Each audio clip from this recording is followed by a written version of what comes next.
మన ఛానల్ చూస్తున్నారు కాబట్టి సబ్స్క్రైబ్ చేసుకోండి ప్లీజ్. అలాగే లైక్ చేయండి. ఇంకా ఆదివారం అయితే మనకు నీసు లేనిదే ముద్ద దిగుద్దా? ముద్ద అస్సలు తినబుద్దవ్వదు. ఆదివారం అంటే పక్కా నీసు ఉండాలి.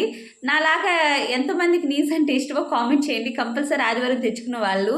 ఇంకా మేమైతే కంపల్సరీ ఆదివారం తెచ్చుకుంటామండి. ఇంకా మా ఆయన మా ఊరు పక్కన చేపలు పడుతున్నారని చెప్పున్నాను కదా! ఇంకా అక్కడికెళ్ళి అయితే కొండాయిగుంటకెళ్ళి చేపలైతే తీసుకొని వచ్చాడండి. కానీ పెద్ద చేప తీసుకొని వస్తాను వెళ్ళాడు.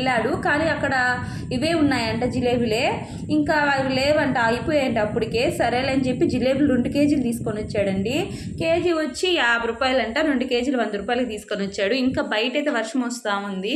ఇంకా మా ఆయన ఎందుకులే వర్షంలో అక్కడ చేయడము, ఇంట్లోనే చెయ్యి వరండాలో అని చెప్పాను. ఇంకా వరండాలో అయితే క్లీన్ చేస్తూ ఉన్నారు.